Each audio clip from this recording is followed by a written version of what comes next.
What's up, Knicks family? Welcome back to another episode of Two Knicks Chicks. I'm your girl, Lady, and the Chef. I'm joined by my co-host today. D-Blox21, what's up? How's it going, D Velox? Um, just I'm excited, can't wait for it. I wish the season would start today. But Wow. unfortunately, we gotta go through the rigmarole. You got the summer league, WNBA still playing. Um, hey, but if it was up to me, I'm like, start it today. I'm excited for the upcoming Yeah, season. yeah, we have a long upcoming season set before us. But until then, we do have some things to unpack in this episode regarding trade rumors for a center. Um, the main thumbnail topic of this episode was, are the New York Knicks out of options as far as the center position goes?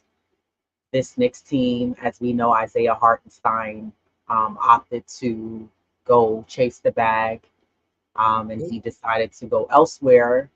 And that team in particular was the Oklahoma City Thunder. I read an article by Stefan Bondi, and I thought it was really good regarding Isaiah Hartenstein.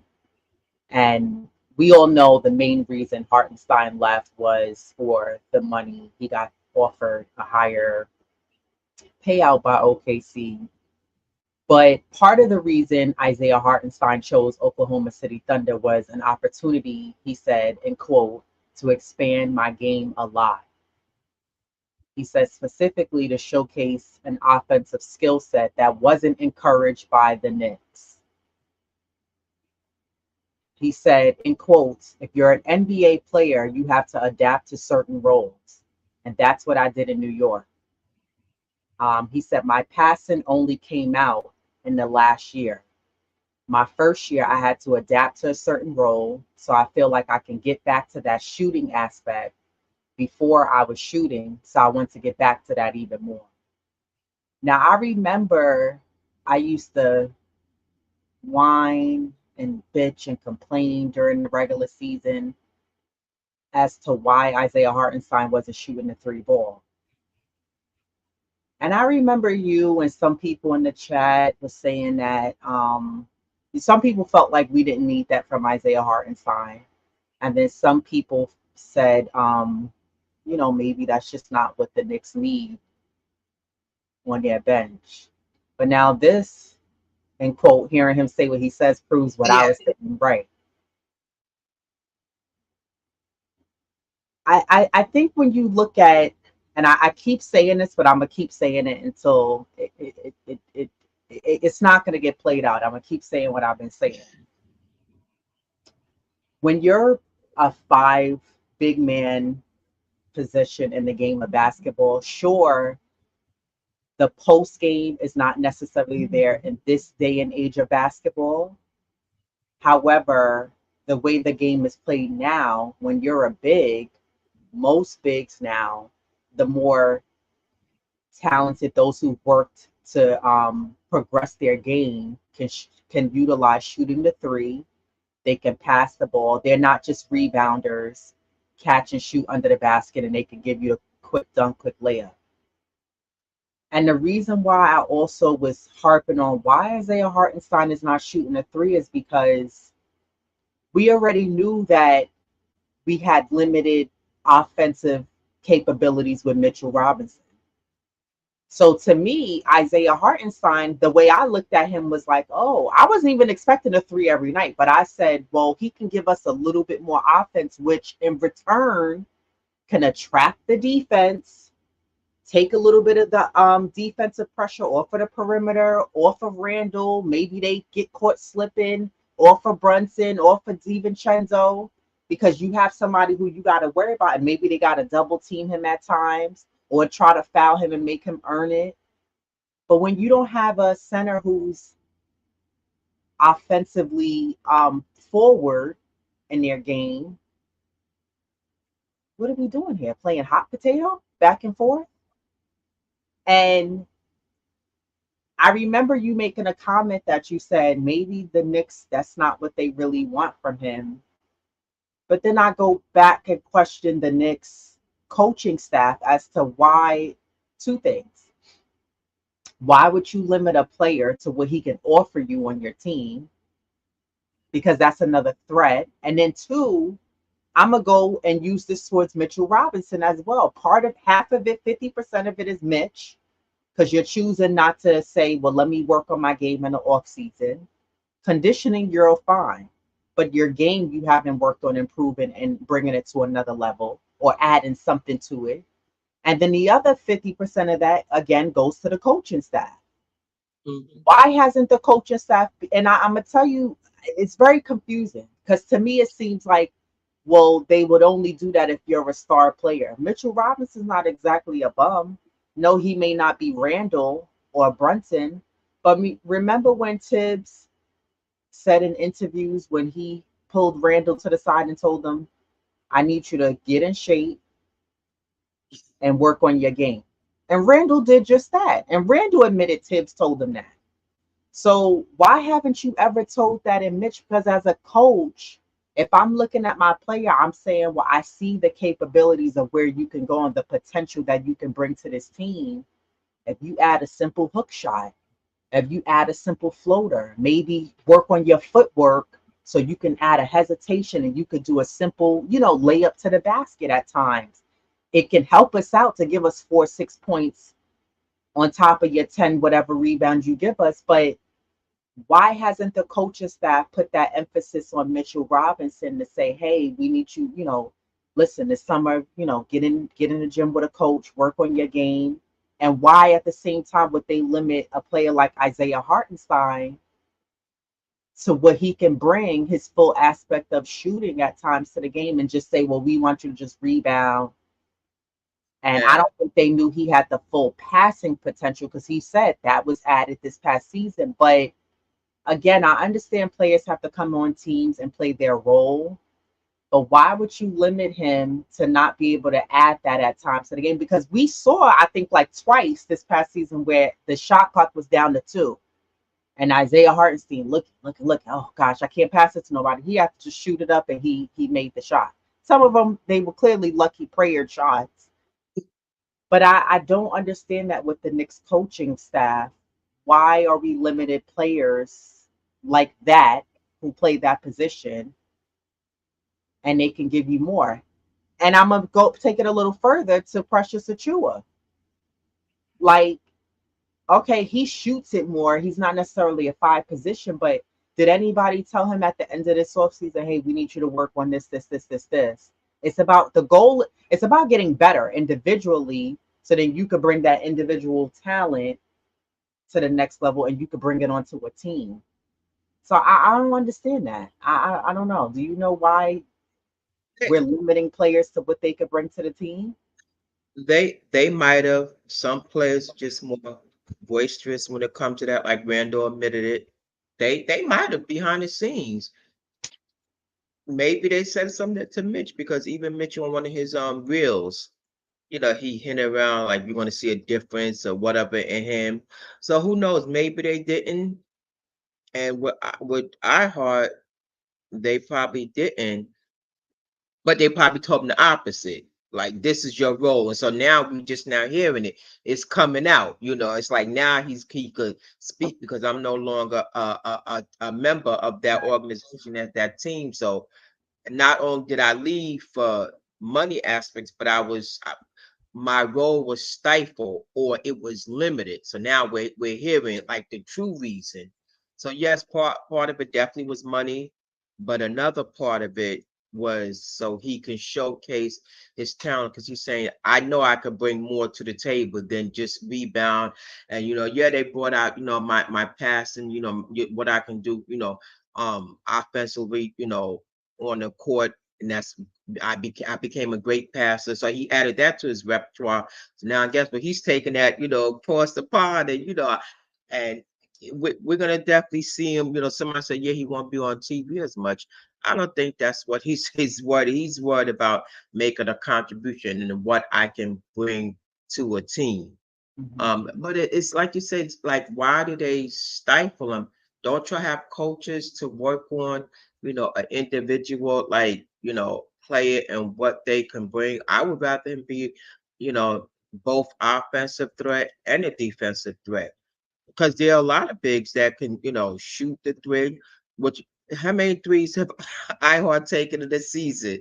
And how many have he made it? And in the beginning, I've seen him make. When he first came on, I saw him make like two or three, and just more. He was doing more shooting when he first came on with the Knicks, and but this past season, that was kind of like, okay, we need for you to do this and not that.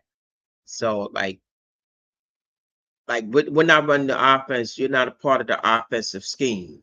This is your role, and he just said it. But I don't know why teams do that. Like I don't want to say stifle a player's growth because they're gonna they grow in other areas, but you know he could have you know, yeah, he gave us some double doubles, but I felt he could have just, shot more, you know. But like you said, he was told this is, what you don't do. This is what you are to do.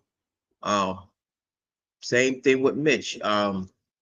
You know, like you said, why, the team haven't said that they possibly have. They might have said something to Precious. We just don't know. They just not, mention it to us. Um, but I felt he could have definitely, been more, useful, just offensively. Um, but good luck to him.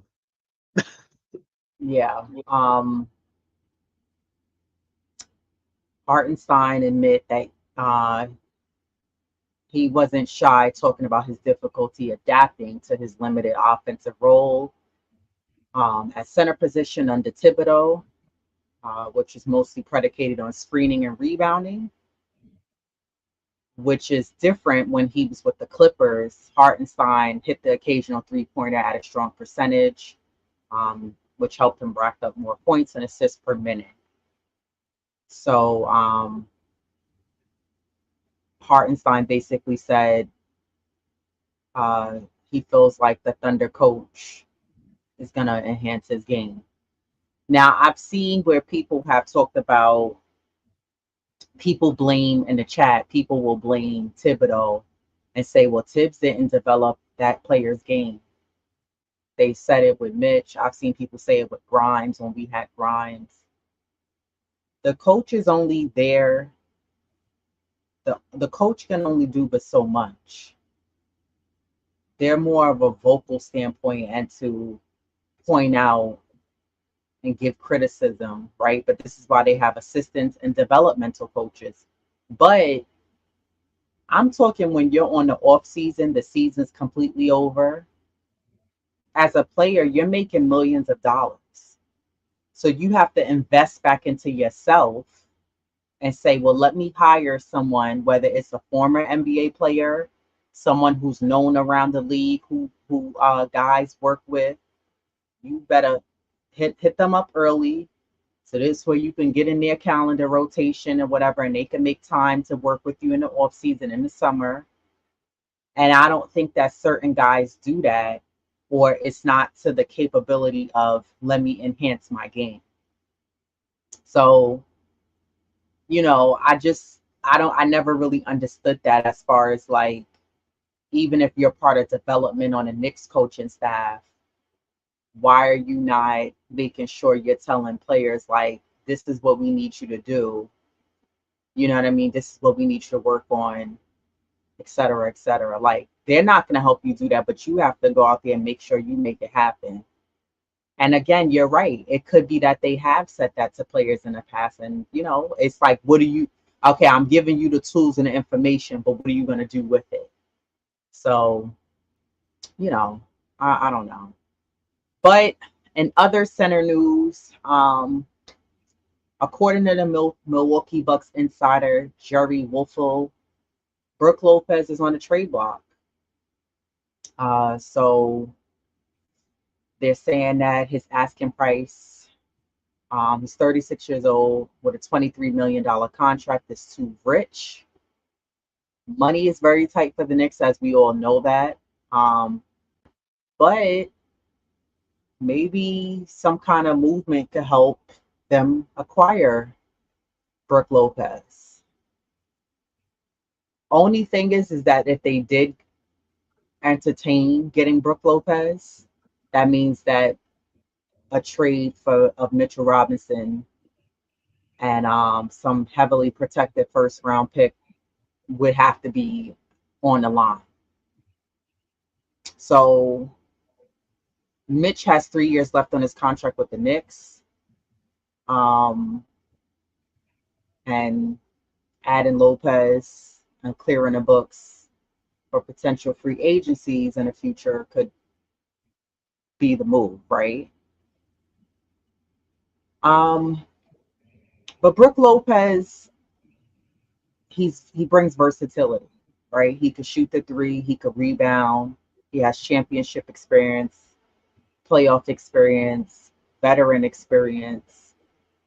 How you feel about Brooke Lopez? No, at this juncture, I'll just ride with Mitch. Um,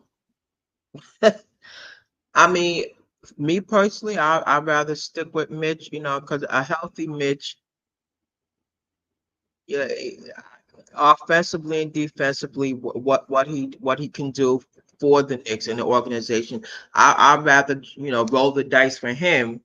Hmm. Fortunately, you got Jericho to come behind him, which for some reason you still I haven't seen the growth in him. But sign pressures and possibly you can utilize him. They got that new draft guy, Ariel, possibly utilize him. But as far as an exchange for Brook, for Mitch, nah, I'll pass on that option. I mean, Brook, he's no swell, but I want to see what Mitch can do, for the Knicks, especially coming in healthy. Hmm. Um, limit his playing time. Um, but there's a few other guys out there. I'm not high on James Wise, but I'm definitely not high on him. But I would roll the dice with Mitch. Yeah, I don't think disrupting the chemistry of what the Knicks already have and getting rid of Mitchell Robinson for Brooke Lopez is the move. I think, maybe if they had the money to do it as like playing in tandem with Mitch, maybe. But I think the way it's looking right now is that the Knicks right now are looking for a way to find and to add a center to their team. I don't think it's likely to happen on the trade market, right? So I think that the Knicks are going to look to sign a center to possibly the veterans minimum. Um, Maybe a guy like a JaVale McGee or Daniel Thesis, somebody like that, who can come in behind him. Just because I still stand by, I don't think that having Sims come in as a backup, and actually, shout out to Ron from Still Knicks Fan. I was listening to his episode yesterday, and he had brought up Jericho Sims, and he was saying how, he said we don't really know what Jericho's doing because he's such an introvert that he doesn't really speak to the media. He said, but I think that Jericho should be playing in the summer league. He said he probably doesn't want to because it's more for like the young guys. But he said, one, he is still very young. He said, and two, he should be playing in summer league as he needs to improve and work on his game. And exactly put, like, my guy, you're not above summer league. You need to be in there playing. You need to get some runs in because you don't get much burn in the regular season. And I mean, has he worked on anything? I don't know, but I did mention in the last episode how you watch Summer League more than I do. So I don't know. If you see him out there, let us know. But I think Jericho needs to be in the Summer League playing with the Yeah, guys. gives him a chance to work on his game. I Hmm. mean, and he should take full advantage of it. and even offered to play in summer league. If you ask me, no shade against him, but he could show off what he can do talent wise, um, because he needs it. Right, I right. don't know. Yeah, Yeah. I'm still not high on him. So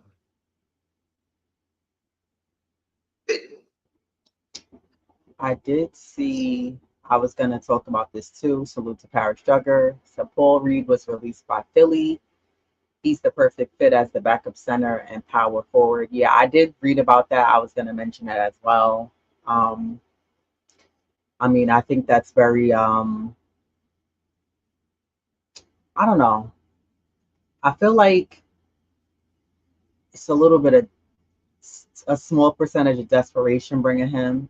Not even just because he was saying the Knicks were the easier team last year when we were facing Philly, but I guess he's a better fit as a backup center for the Knicks. I mean, his numbers are not great, but he is a high percentage rebounder. He averages at least one block a game. Um, but yeah, I'm not. I don't know. I'm not. There's no wow in me when it comes to him. You like Paul Reed for the Knicks?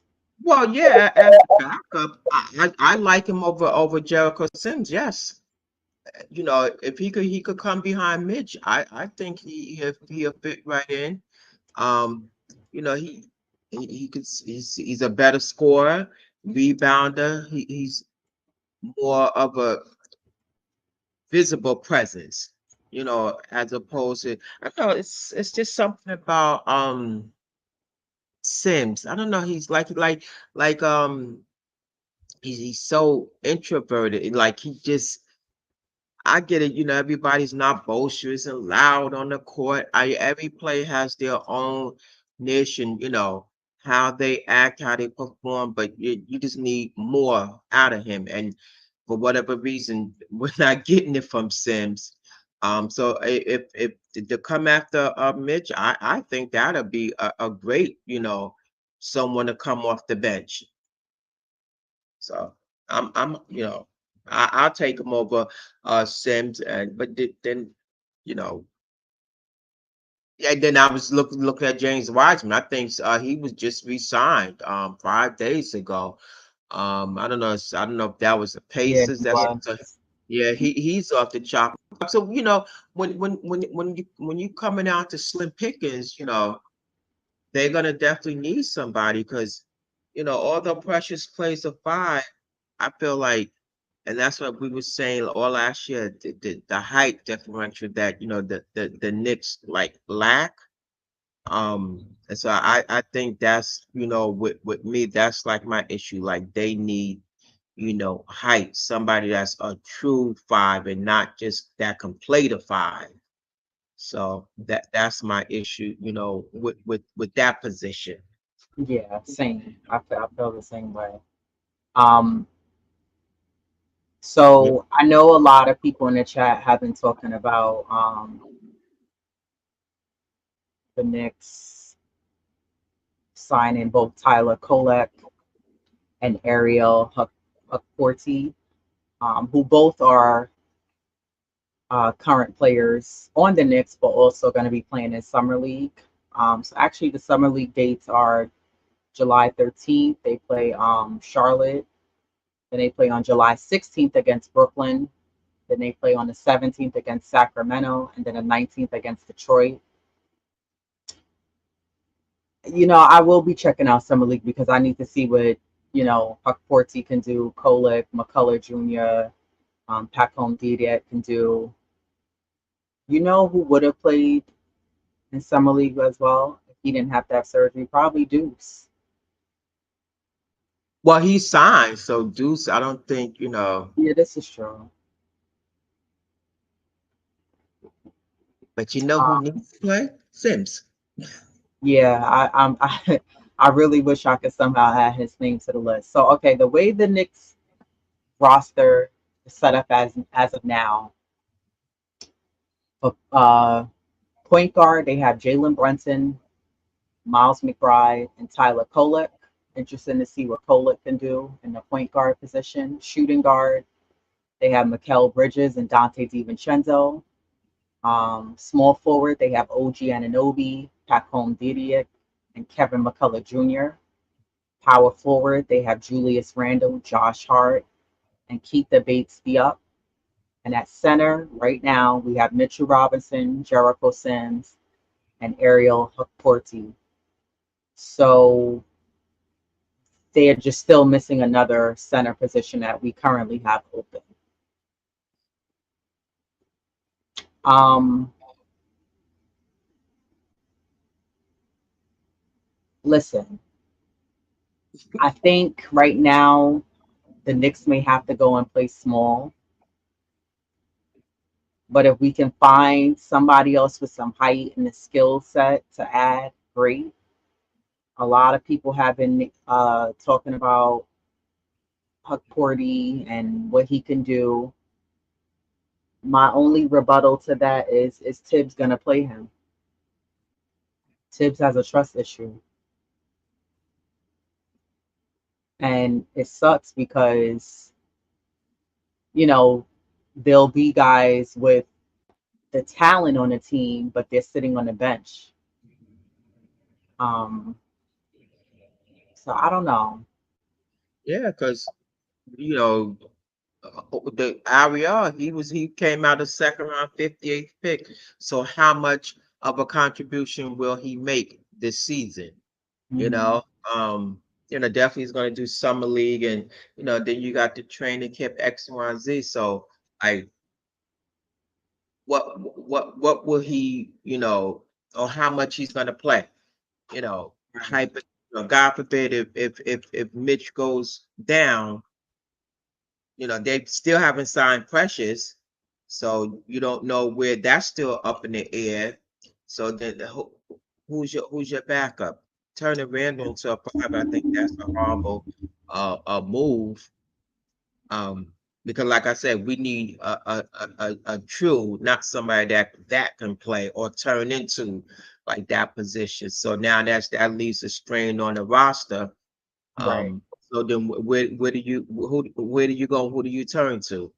Will Hulk Porty, will he play? And we all know, like with Tibbs, it's a trust thing. He has to earn. He's not gonna just, I remember one game he said how he looked at the bench and he realized he didn't have nobody to call. So, again, how much will of an impact he make this season? right. Yeah, yeah. So, We all know Tom Thibodeau notoriously doesn't like to give too many minutes to first year players. Like that's the thing. And sure, this Ariel Hukporty guy, he's 22, so he has a lot of experience playing professionally overseas. He played in Germany, Lithuania, and Australia. So now he's taken his talents over here to the NBA. Um, I don't know. And it's funny because a few different like sports writers, they gave the Knicks a C grade, adding him to the Knicks. Like they didn't, just because their main thing was he's great defensively, but the questioning was, can he find a way to finish, get to the rim and finish at the rim? mm, Yeah, he was a second round pick at 58. yeah. I don't know. I don't know. It's hard to say because, like I said in the last episode, you could perform and look great in summer league. You could look great in practices, but what are you doing in real time, real game situations when you playing against other Eastern Conference and Western Conference teams and the best of the best in the league? What are you doing? Can that correlate when you're in real game time and your name gets called to come out there and play? Like, are you playing to the level of what your teammates are doing? So, all that is all well and good, but can you translate that over onto the floor, onto the court? So, That's the $1 million question. Um, you know, even Kolick, will he how much he's gonna make a contribution this season? Same thing with D-Day. Yeah, he's a natural wing. There's a lot of upside to him. So how much of an impact will they make this season? They're gonna, be a student of the game, to watch, learn, and observe. So these are all great picks that they have and that they're chosen. But again, we need, what type of impact will these guys make? You know, that's my only issue. Like the backup point. Will he, so they're not gonna look for anybody? And it don't sound like it because with the sign of Miles, I mean, excuse me, not Miles, Oh, Mikal, oh, like no, with Mikal, so now I guess you can shuffle DiVincenzo, you know, maybe they'll utilize him more, you know, we just don't know. utilize who more? No, okay, so because they don't like, okay, so Deuce, I guess, is gonna come behind JB, right? That's what I'm Hmm. assuming because they haven't, I guess that position is really not that great of a need as opposed to a backup center because you lost iHeart, you know. Um, so you got Mitch, Sims, and let's assume Precious and Hoka Porty. So for JB, you have him, Deuce, and then who's gonna come, like who's gonna rotate that? So again, Brunson's still gonna be playing a lot of minutes, and that's not so great because again, playing a lot of minutes to me, that's not conducive for the Knicks. Exactly. So And that's the whole point of the Knicks this next season is to move away from playing guys, one, out of their role, and two, overplaying guys too many minutes. And Tibbs has to learn how to somehow trust and be able to balance the minutes amongst the rotation that he has it as, which is a smaller rotation.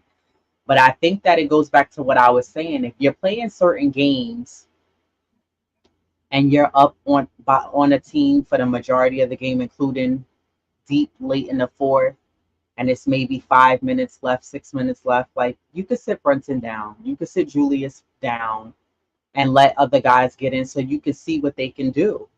You know what I mean? And I don't know. Kolick is another guy who I've seen plenty of people in the chat saying, "Oh, he's really good. He can be able to come in and handle the ball." That's all well and good, but is Tibbs going to play him?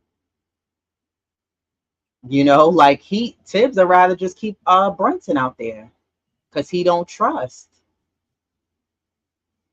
yeah, So I don't know. Oh, it's Daddy A. Yeah, I haven't heard them pronounce a lot of these guys' names. So once they start playing in this summer league, and I'll hear their names. Then yeah, I'll be able yeah. to pronounce it better.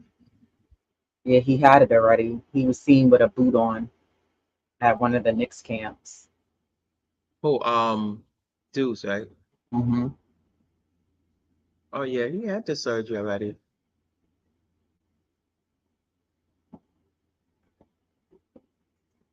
Yeah, I'm waiting. I'm waiting to see what he could do.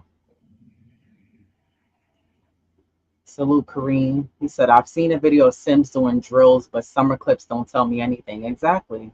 We saw videos, remember last year, of Mitch shooting threes. It's all a game, I guess, to him. It's all fun and games in the summer. All right. That's why we need to double up the big forwards. But who would you want to bring? I mean, I do think that they do need to sign Precious. At Yeah, this point, the Knicks have limited options. Like you don't really have many options, so you might as well bring him. Also, he already knows the scheme. Tibbs knows what he can do. I agree. That's what I'm saying. That's up in the air.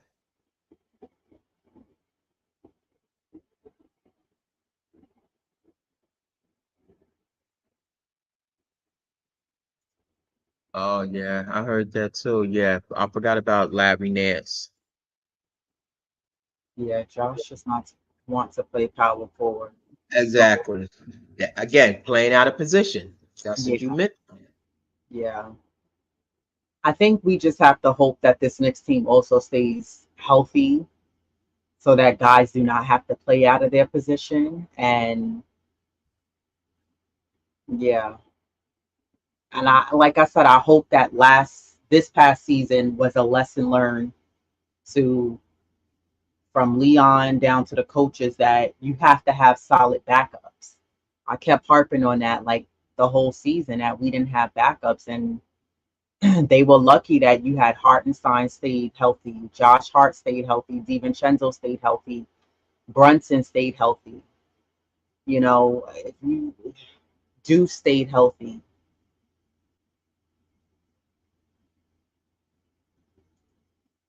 Larry Nance. I would like him. He's pretty, Yeah, I like his game. solid. Lot of Larry Nance Jr. He said he Mhm. has experience under his belt.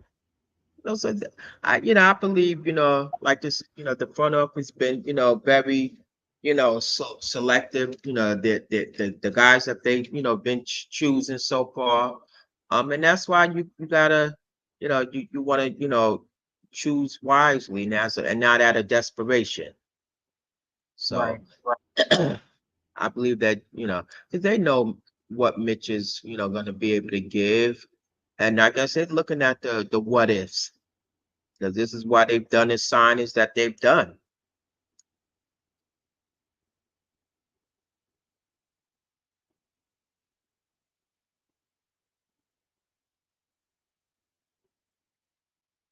Yeah.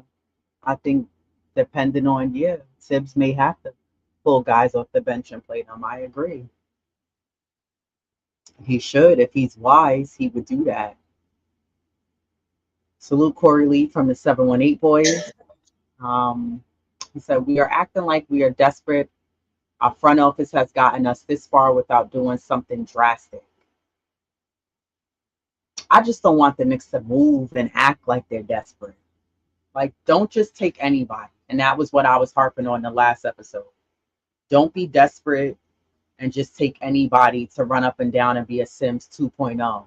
I'd rather you just keep Sims along with behind Mitch and just run it that way. And Tibbs just has to be smart about how he's utilizing minutes with somebody like Mitch, and other guys on the team. Injuries happen, yes, but I don't think you should be running guys 48 plus minutes, 45 minutes every game. That's just not necessary. I don't think that that's what we need to do.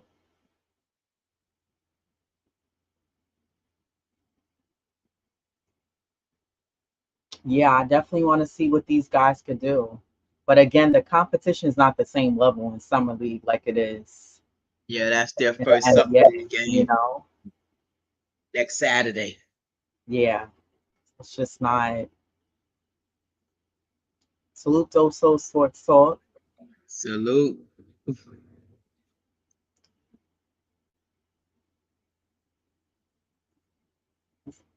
Dorkosaurus Rex said, I don't feel comfortable with the season until we get Precious resign and another 7 footer. I think they will sign Precious, but why do you feel like we need another 7 footer? And like, who?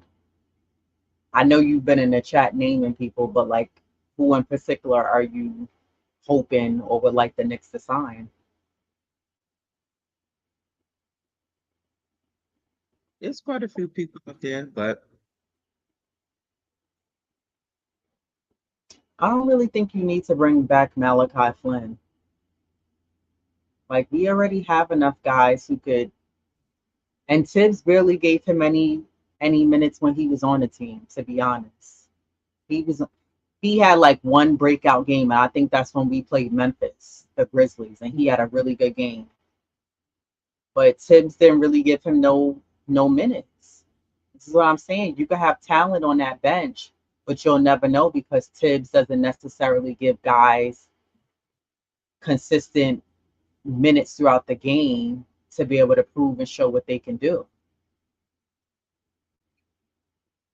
But maybe Kolick and Huckporty can show what they can do, and Tibbs can give them minutes, and then maybe we'll be like, okay, we got something here as nice additions on this team, like nice pickups that the Knicks were able to grab and snatch up. Dope Soul Sports Talk said the Knicks aren't deep at all. After the first nine, if there are any injuries, we're counting on rookies. Yeah, this is why someone just said we need to work on getting backups, solid backups. And that was my complaint for this season. I kept saying it in several episodes. We don't have backups. Like I used to be like, man, God forbid if Jalen Brunson get hurt. I'm like, what are they gonna do? What if Yep. Josh Hart got hurt? Who was grabbing those rebounds for you? What happens if Mitch goes down? Right. Who's your backup Right. center? Legitimately. Now who can play it? And that's good too. That's all well and good, but like, who's your backup? Are we relying on Sims? That's my concern.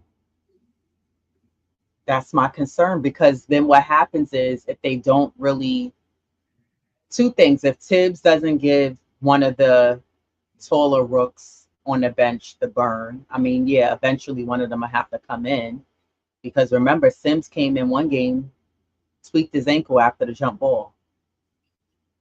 So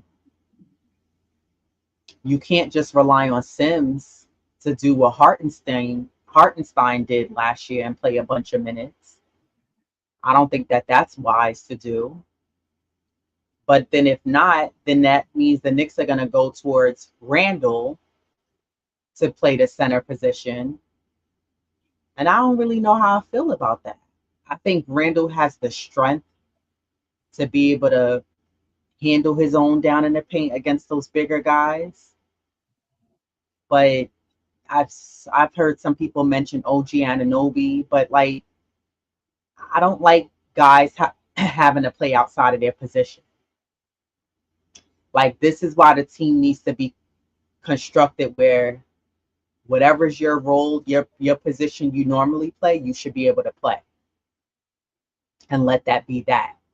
So this is why bringing in a key center, not someone who's just going to be, again, like I said, a Sims 2.0, but we need somebody who's going to, seriously, because they don't need somebody who's just going to be running up and down the floor and could grab your rebound. Like, could you give us a little bit something else besides that? Like, are you going to be that threat like Mitchell Robinson is on defense? But also, can you set solid screens? Are you not leaving your feet off of every little head fake?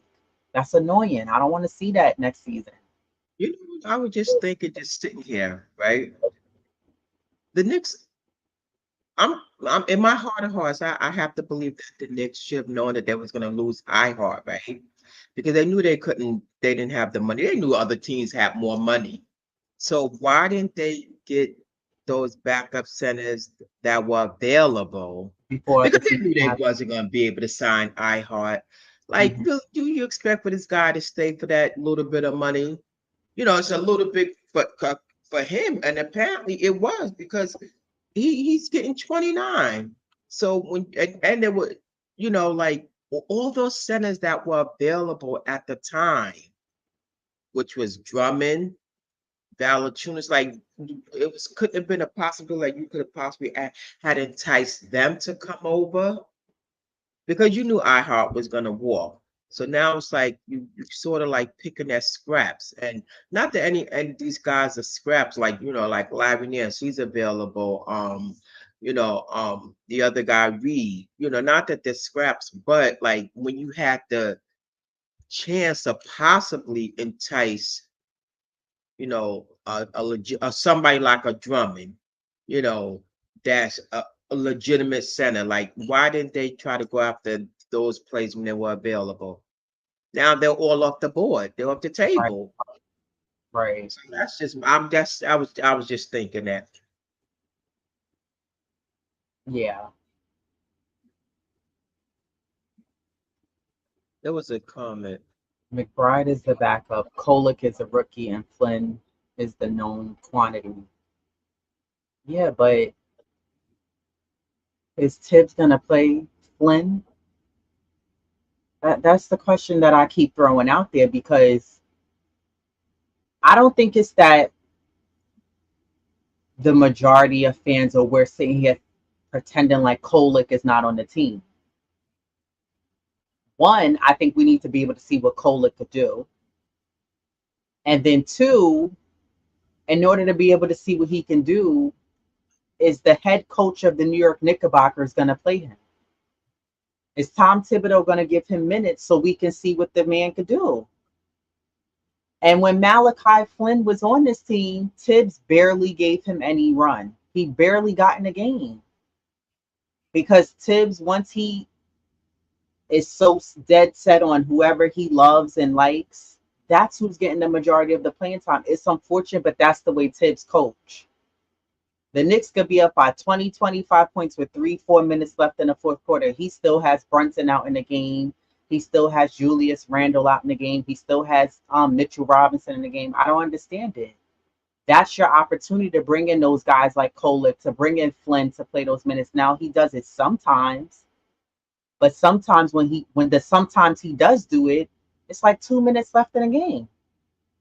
It's not really no time to see what somebody could do between the timeouts, person getting fouled. You're not really seeing what a guy can do.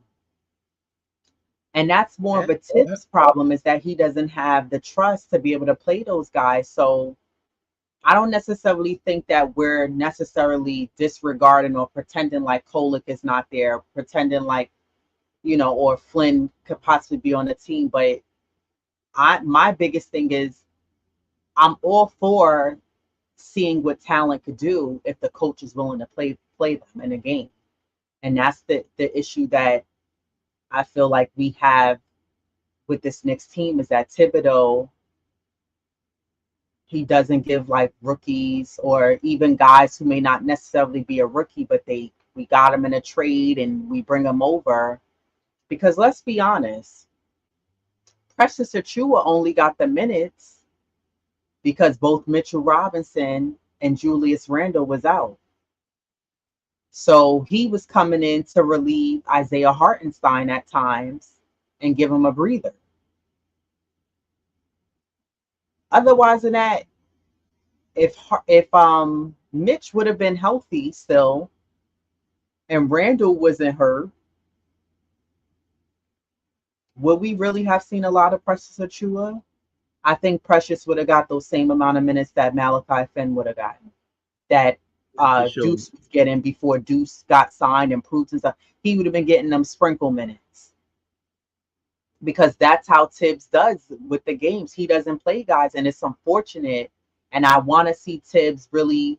Tibbs is a very old school minded coach. He coaches like very old school, and I understand when games is tight and they on the line, you're going to keep your star players out. But when, your team has a nice lead, and also this Knicks team, they're not playing like the old Knicks team where, remember, the Knicks would be up by like 20, 30 points and then give up the lead, and you Yeah. went up in the fourth quarter, 3 minutes left. You're like, yo, what happened?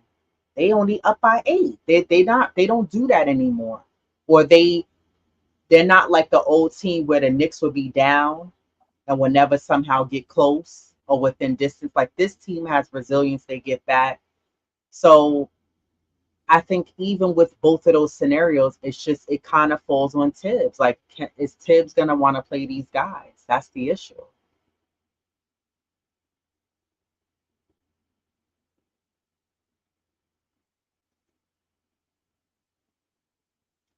Kolick should get a chance early, as he can set the offense for second unit with Deuce at 2. Yeah, I'm hearing great things about Kolick. I've seen some of his tapes. I hope Tibbs gives him the opportunity. I really do. I hope that Tibbs gives him a chance, but I don't know how high likely it is that he will. I'd be shocked if any of these rookies were in our rotation. Yeah, that's how I feel, Queen. 'Cause Tibbs Exactly. don't like playing no rookies. He don't. Like you. I think you got to get lucky, when somebody suffers an injury and then Tibbs has no other choice because now he's like, all right, I'm gonna have to give him a couple of minutes to see what he can do until whenever that person comes back. Yeah, because even look at how, a lot of those guys sat on the bench and they barely even got garbage time when the Knicks were up. Remember, Right. Shea, Jeffries, Toppin. So these are guys that the Knicks can be up and your starters are still on the floor. Yeah, So they barely got any time how, in. yeah, how are these rookies gonna unless they're gonna have to, even if they ball out in summer league. Okay, you show me what you showed us what you can do. Now, just like tip, like have a seat. So it's again because that trust factor with him.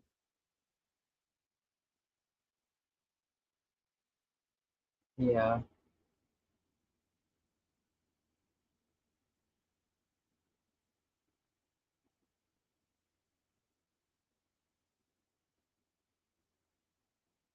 Choplo salute.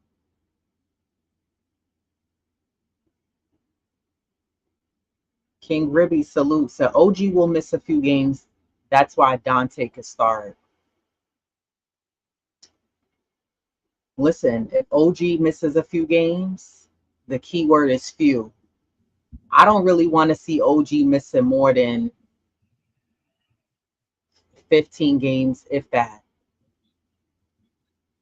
More than that is one too many for me. I think Yeah, that's too many because it's not even just about the money. Like OG has a high impact when he's on the floor with his team. And you miss OG, first of all, you notice it when he's not on the floor. And I think OG, just the way he fills this team, he fits on his team like a glove. It's the same with the way his playing style is on his team. And I think that with OG missing too many games, it's not necessarily because it results in a loss. It's not that. It's just he provides a difference, an added spice, a little bit of oomph that this team needs on the floor. He's that other guy that adds to the other four guys that's on the floor. And when you bring such high value and you bring an impact to a team, you can't miss a lot of games. So if he can give us, like I said, for what the Knicks paid him, if he can stick at 60 is low. I'm gonna say 65 games. But that means I need you to come back and be ready for the postseason and be ready, healthy and ready to go for the playoffs. Not 65, but you're not even here for the postseason. That's a problem. So yes, do I think OG may miss a few games? Yes. But I need him to miss a few. Keyword is a few, and that's a during the few. regular season, and we need you for the playoffs to be ready to go. And that's also the same thing for Julius Randle, who's not injury prone. Unfortunately, he suffered two injuries from two Miami Heat players who played very dirty. But Randall is another player who I'm looking forward to see what he can bring and do for us in the postseason.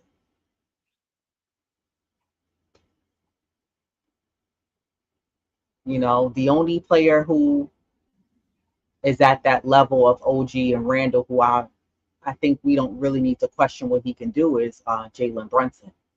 And even Brunson, he's no angel. How many times in the playoffs did we see him soloing it out there? Sir, Yeah.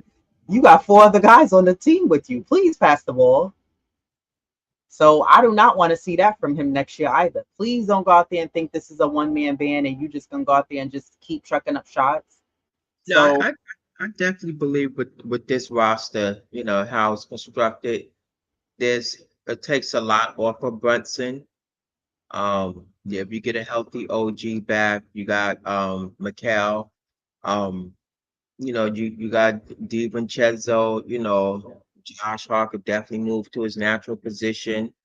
Um, I think it's sort of like opens it up and it takes a lot of pressure off of him. I mean, that's my take it. Right. Dude's, he'll be healthy, because he had that surgery like what about a month ago or something like that. It was like on his little toe. So um yeah, I definitely don't feel he's gonna feel like he's like have to. I don't know. I don't see, where he's gonna be chopping up a lot. Right. Yeah, that's a good point. That's a good point because now you have like he has more options Yeah, yeah. and help out Mhm. there and it takes less pressure off him. And I agree with that, which is key why we need Randall, OG, Mitchell Robinson to be healthy for the postseason. Um, Steph said, just keep in mind that there's a trade-off for playing your top guys in the low 30s for minutes. You may not win as many games because you have inferior players playing more minutes. That's a good point. But I feel like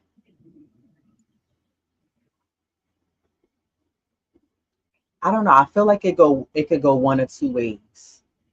The Knicks maybe finish, and to me, I don't think the Knicks should finish anything less than like um fourth in the East, right? Between that first and fourth. And then we didn't give any predictions yet of next season and where we want to see the Knicks record be. But I think if you do play guys not as many minutes, to me, I think it helps preserve guys so we have the energy needed for the postseason.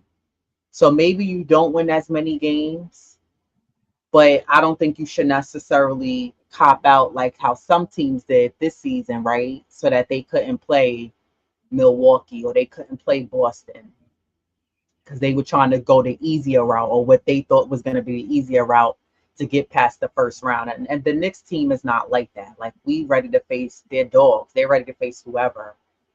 But I think to some degree, maybe that could work. Maybe on the flip side, that could work if you don't play guys that many minutes. Yeah, you may not win as many games, but if you can finish at least, and I'm pushing it with four, because maybe we're not winning as many games, you may finish around fifth, but you could still have guys who have high energy and are ready to go for round one, round two, because it only gets harder as you go past each round. And I think it's specifically against Indiana, from what I saw, a lot of it looked like guys were losing wind. They were looking gassed and depleted from playing so many minutes throughout the regular season, fighting hard against Philadelphia in round one, which is very entertaining, by the way. That was like the most entertaining round one game. A couple of them were quite boring, to be honest, because it really wasn't competition.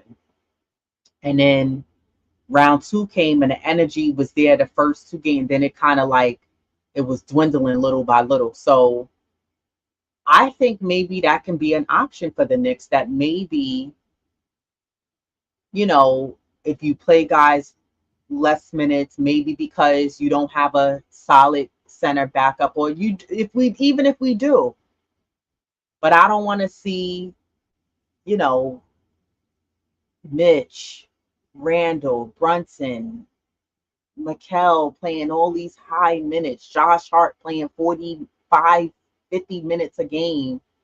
You don't need to do that. Like, and maybe in return, that can work out for this Knicks team because now postseason comes and guys have more energy. And then not to mention, now the NBA has this in-season tournament. So now that's extra games you playing on top of playing around your regular schedule. So you playing for that. You're trying to get in the standings for that. Oh, let's try to. You're trying to get an extra check. Then you got to get back to the regularly scheduled program and fight your way through the East. Stay healthy, and regular season's over. So I don't know. Do we focus on how many games this Knicks team to win and where they end up the standings in the East? Or does that matter? And you say play guys a little bit more minutes, so this way we could finish in the top, which I still think they could do if they don't win as many games. You could finish at least between top five in the East and focus more on next man up, keep playing hard, getting better each game, and then, just be ready to turn up your energy starting in the playoffs. Me personally, I think health is key. Um, where they fall in the standards, you know, yeah, ideally too, because now you play the seventh or whatever. But me, that's not my focus. The health is key, and where they fall, that's not indicative of where they end up at. So, would I like them? We would all definitely like them to, if they could replicate 50 games what they did last season, or be number two in the standards. Great, but it's where they, how far they go. That's where I would like, that's most important for me. How far they go, because as you know, the deeper they go, it gets turned up, because everybody's fighting and clawing, to advance to that next round. Mm-hmm. So the standards to me is not important, is how far they go. And spreading the minutes out and just keeping these guys healthy and not, overexerting them with the minutes, although, they don't mind their play and great, but how healthy can they remain, or how far they can go is for But me. also, is 50 games like, is that, remember how I was telling you, like, the East was weak this season? They weren't that good. So, like, would 50 games be good enough for next year? No, That's and it possibly won't, because people are showing up. The East. You look at what Philly, what they've done. Milwaukee hasn't really made any. Matter of fact, they lost up. They lost Malik. So it's not so much as the 50. Yeah, I would like for them, to win more, hmm but I would also like for them to move further, advance further than what they've done. yeah, So, same.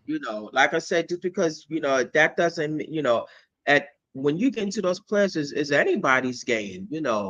Um, look at how, yeah, we were the better team against the Pacers, but look what happened, because they had such a deep bench. hmm So, our starters, the bench turned into starters. And so look at where that's gotten them. So that's what I'm saying, where how far they will go and how far they can go is more important than, like, how many, I don't know, some people may differ, or how many games that they win. Right, Because you could be the fifth, but if you keep advancing, because you're knocking these teams out. So right. that's important for me. Yeah. Other people, and guess what they're entitled to? No, I'd rather be the second seed, and what, What, and then you what knock does that out. mean? Right. Exactly. Exactly. So yeah, I'd Exactly. rather them to advance, and stay healthy. Yeah, and you're still not guaranteed to be healthy, even if you do play less minutes, but it can possibly, and it's less wear and tear also. So that's what I'm trying to get at. I'd rather them advance and be a hmm seventh seed than be a second seed and you get knocked out by that seventh seed. You know what I'm saying? So Right. that's what I don't know. Maybe somebody else can explain it a little bit better in the chat. No, I completely get it, and I agree.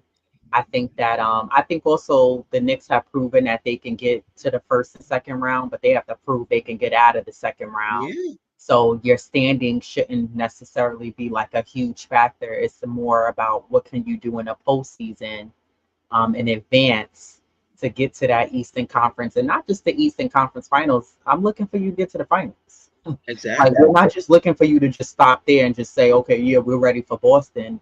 You need to be ready to beat Boston, right? Because they we Exactly. already know they can get to the finals. Um, Dokasaurus Rex said, because we were undersized against Indiana and it killed us big time. And there's a massive 7 foot giants on so many teams now. I'm hoping a big trade for Kessler without giving up McBride and trade Sims.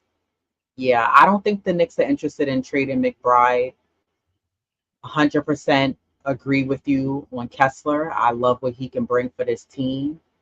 My only thing is, I don't think teams are really interested in Sims. No, I'm not even trying to be funny. I just I don't know, think I know. teams are like, I don't think that teams are really interested in him. And I do agree that you do need another 7 foot tall guy.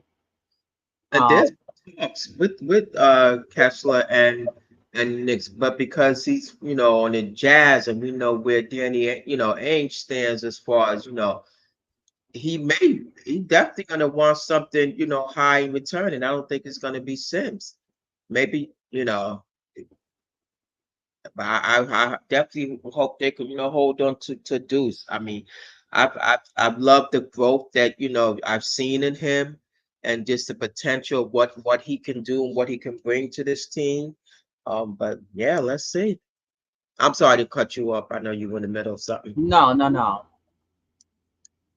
CM67 Salute said, why give Precious the bag when Thesis does the same thing? I don't know. It could be the fact that Precious has already been on the team, you know?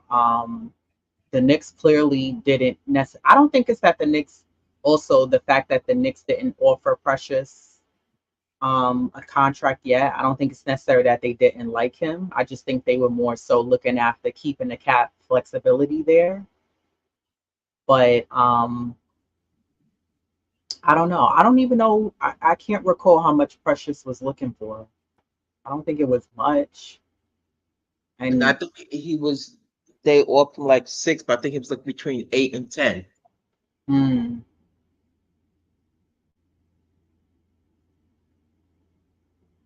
Danny Lane said, Huckporty looks like a beast. Offense and defense. Watched his videos.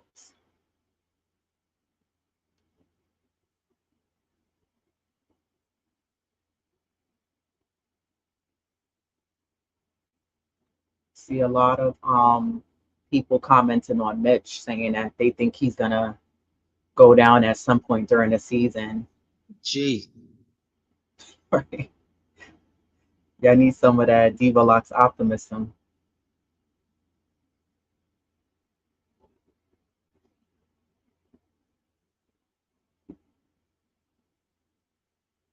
Yeah, I agree.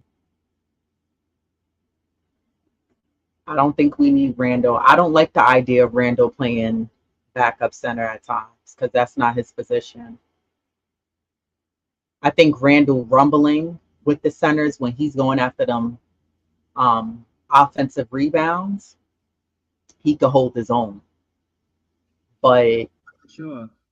I don't think him having to play that position and us going smaller is wise. And last year, when you really watch Knicks games and when both Mitchell Robinson or Isaiah Hartenstein wasn't on the floor, man, you noticed it. Because Precious Achua just is not as tall, and Josh Hart could only battle down in the paint down low for a board as much as possible. Sure, he's a great rebounder, but I mean, you saw at times where you had to see Josh and Devo put springs under their feet to grab a board. But you do. I agree. You need a tall guy out there who can be aggressive, put a body on guys, box out properly. to not just stop guys, but grab the rebounds. That was an issue that we had, especially against Indiana. We just couldn't grab a rebound. And then there was times where and especially in the Philly series, Josh Hart was killing me. Remember he was watching, what's his name on Philly, Happy Feet? He kept watching him shoot the ball. And I was like, so are you going to watch or are you going to play defense? He was just coming out, trucking up threes. Not Buddy Hield, the other one.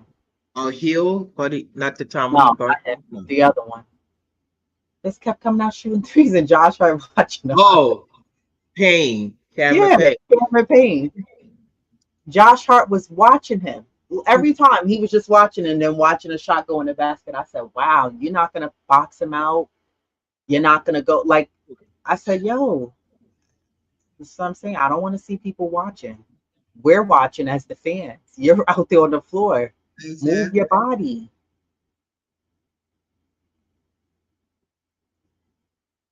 Kingdom of the Most High salute said if the Knicks leave the roster the way it is currently constructed, that means they are unserious about trying to win a championship.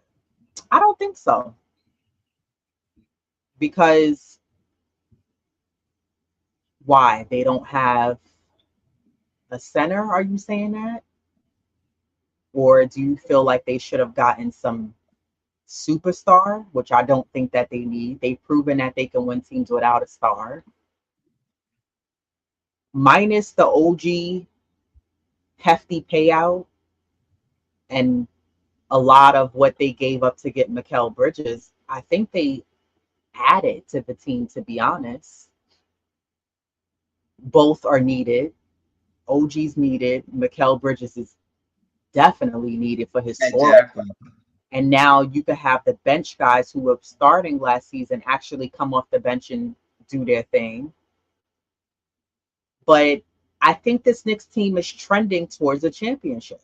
They're moving in that direction, which is a first for many years. This team hasn't done this in years. They were unserious for years.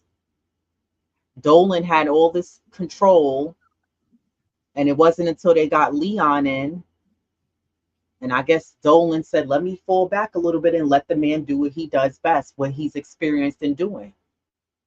And Leon is showing, okay, let me bring my expertise in here and do what I do best. Tibbs was tired of bitching and whining and saying, yo, y'all want me to make something happen, but I need the players to do so.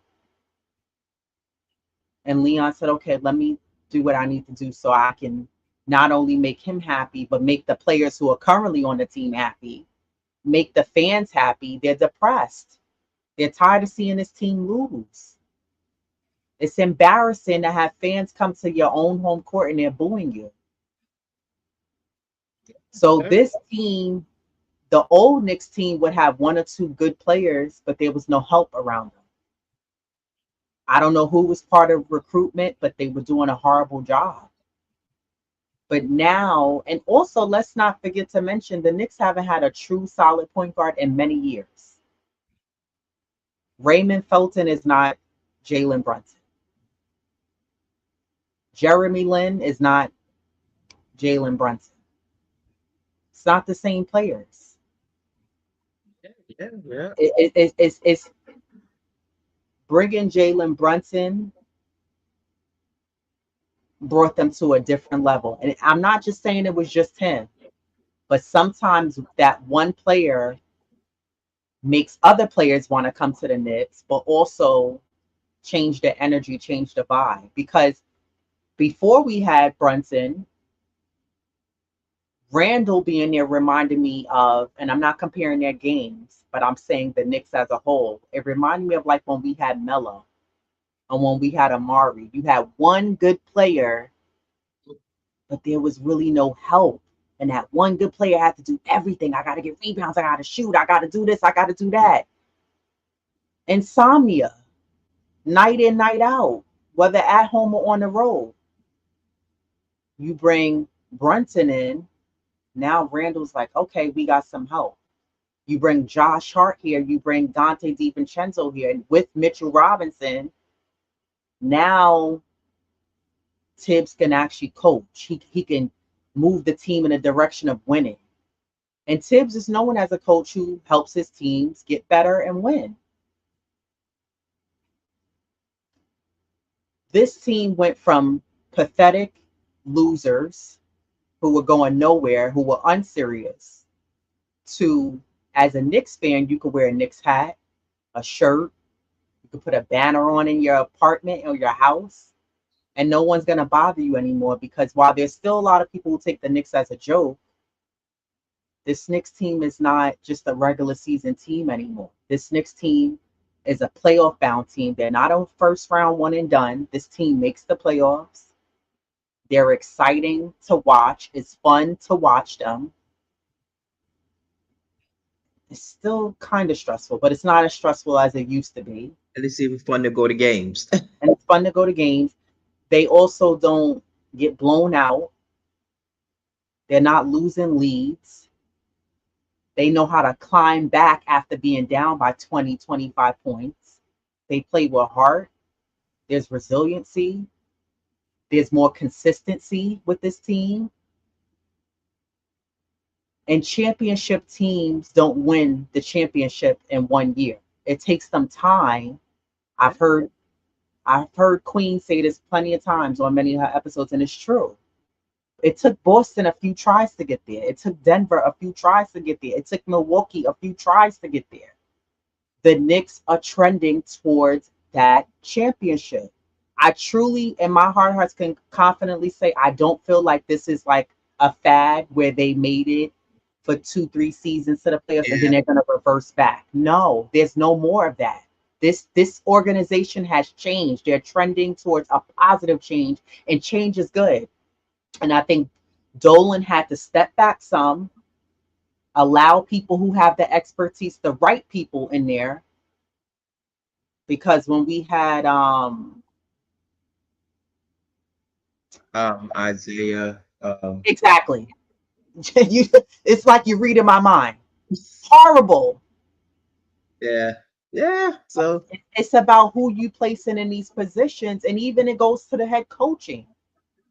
So when you change from the inside out, it makes a team, it makes an organization better. And this Knicks team has, as a not just the team, the organization has become better. They're trending in the right direction. They're moving in the right direction. They're growing. Right? We're not remember we tried before, we tried to do rebuilding phase. oh yeah, yeah. Didn't work. Developmental Right. stage. We tried that. We would just bring in anybody on the team. Hey, you play ball? Hey, you want to come play for the New York Knicks? We would just bring in anybody here. And it was like, what is happening here? What is going on? We used to watch games. Remember, players wouldn't even hustle to. You see how Josh Hart, Deuce, they be on the floor, Yeah. snatching a ball out of people's hands, diving into the stands. The players came here just for the money because they knew the Knicks were just paying anybody out. And that's another thing that's changed with this regime. They're not paying out these high contracts. You need to prove what you can do here first before we give you a bag. Prove what you can do, because just because you give this, that, and the third, and you could do this on the floor, what does that mean? Where has the team gone since you've been here? And if there's no growth individually with your game and with the team, then why are we paying you this high amount of money? So this Knicks organization, they're not paying out these high contracts and just giving out checks, giving out these high payouts. And honestly, it's worked so far. So I'm trusting in the front office. I like what they're doing. I like the decision making. Yeah. And I believe that they are serious about a championship contention.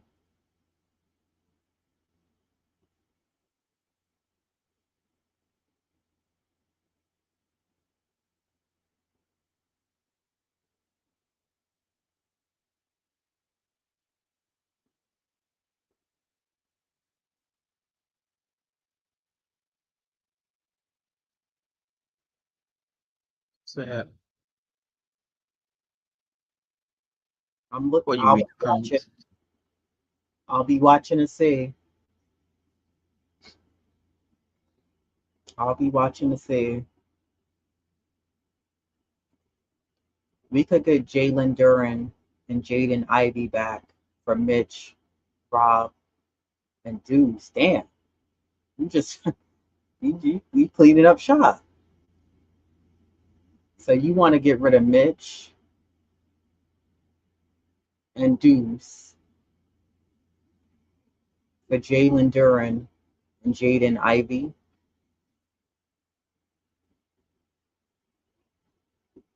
I don't know. I don't like the idea of giving up Mitchell Robinson. I think he needs to stay. I think you need to get a true backup for to work to play with him, as they did when they had got Isaiah Hartenstein. And I don't like the idea of giving up Deuce because Deuce is not even in his prime yet. He's going to continue to keep getting better. So getting rid of him, I don't think it's a smart idea. Yeah, yeah. There's a lot. There's a few guys out there, that they could, get backups for without sacrificing. Well, I can't say without, but hopefully without sacrificing Deuce. But and the thing about it, when you say when I just want to just go back to how when you said with Brunson and how you compared them to the other previous point guards, Mm-hmm. not only is, is he a good pickup, but he made the players better, and then, he made them richer because by Deuce coming in and increasing his minutes, his stock value has gone up as far as, well, we'll give you this player, but guess what? We need this one in return. So that's the drawback, with that, Right. because Deuce has played so well last season, his stock value has gone up. Like plays, a team is not gonna just give, I'm just saying hypothetically, like a whatever play that you're looking for, like a backup. They know we need the backup. Well, then, yeah, we can take Sims, but guess what? We're gonna need, some, high caliber player. We're not gonna just take off, you're gonna unload, a Sims. We need somebody else that you can throw in that has value Right. and that can, do something for us. So that's the trade-off with that. Yeah, it's a two-way street. Like they're still looking Yeah. out for them at the same time. So that's a great point to bring up. Salute Anthony D. I like this. And Choplo, go ahead. Choplo said preseason the bench should get the burn. Let the starters relax. Oh yeah, that's a good way to showcase and see what they can do. Yeah. They shot. Yeah, exactly. That's what Queen was saying. And it's the truth. It's how Tibbs plays his players. Yeah, they're not going to see much action. Um, because like you said, that's how he is.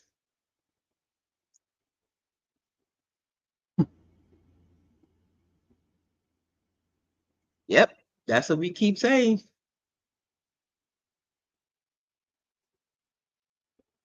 I don't think the OG is gonna, you know, play. I don't think he's gonna get burnt out a lot because with the way the roster is constructed, you can have Mikel switch over, and then now you could even possibly bring in DiVincenzo. So let's hope he's not playing OG at tournaments because he can play so many positions and cover so many positions. I hope that it's not a burnout and where it can cause an injury because he has to, cover this man and because he's, so widely used and can cover a lot of positions. I hope that's not the case.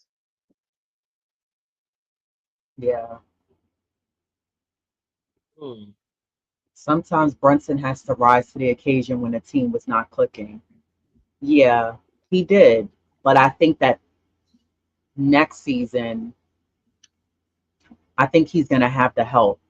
So having a healthy Randall, having a healthy OG, having Mikel there, having DiVincenzo, Josh Hart. Like now you have options because there are going to be times where, okay, once you get past the starters in a game and then you put the bench in, and then Tibbs likes to mix it up and we'll have, Brunson on the floor with Devo, Josh Hart, Mikel will be in, switch it up, have Jalen, Julius in with those guys. So now there's more options, and I think that takes the pressure off for Brunson. Whereas, this past season, sometimes like, you know, Dante, he can be streaky, his shooting. Like some games he was hot, he can give you, 20, 25, 30 points in a game. But then you had other games where he was just off, and rightfully so. There are plenty. Not every night is going to be a player's night. Sometimes they're just going to be off. Sometimes as a team, the team is off. But and then Josh Hart, he's more of a glue guy. He's not really known as an offensive threat in the score. Can he knock down a three? Yes. I also hope that Josh Hart for next season doesn't really have this like indecisiveness sometimes when he gets the ball, and he'll rather make the extra pass than to shoot a wide open shot because teams don't respect the fact that he could shoot the three, which is what hurt Philly in the first round. They weren't respecting the fact that he could knock down the three. But Yeah, yeah. I truly think that Brunson will know when he has to rise to the occasion for next season. And there's some games where he won't need to because he has an option. He can go to Randall. He can go to Mikel. He can go to Dante. He can pass it out to OG. So when you have options like that, now it also makes the defense have to worry about, okay, I really got to play defense because they have weapons on this team. So I'm hoping that Brunson doesn't need to feel like you got to play hero ball. You don't need to do that next season because you have options that you can go to, and with Deuce this off season, I'm sure once his foot is healed, he's going to build up confidence and work on his game so he can bring a little something. Remember, I was saying to you, I would like to see Deuce work on utilizing his speed that he has and being able to, you know, ex- quickly get to the basket, and utilize that like we saw McConnell doing on Indiana. Mm. You know, Deuce has that capability to add that to his game instead of just being like a catch and shoot 3-and-D type of player. So if he works on that, man, he can truly be a true threat to this Knicks team and add, um, you know, something special on top of what he already has going for his game. Salute Coach Sar 617 said, I think what balance is out, what Steph is saying is the bench is led by two players who started last year, and Dante and Hart on top of Deuce and maybe Precious. Yeah. Yeah. And you know what? I think with the bench being able to play on the bench or play as part of the bench rather, there'll be a strong bench. My one of my complaints with the Knicks last year was that the Knicks didn't have a strong bench. Wow. But You know, I was saying that pre-injury. I felt like that. I didn't feel like the Knicks had a strong bench. I mean, to me, I just was like, I just didn't. Now, clearly, we didn't have that once the bench had to become starters and all fill in as the next man up when we had the injuries. But I think for next season, the Knicks will have a stronger bench than we did this season, being that you will have your Deuce, Dante, Josh Hart. You can have Precious Achua, and I don't know Deuce. who else would fill that fifth position role.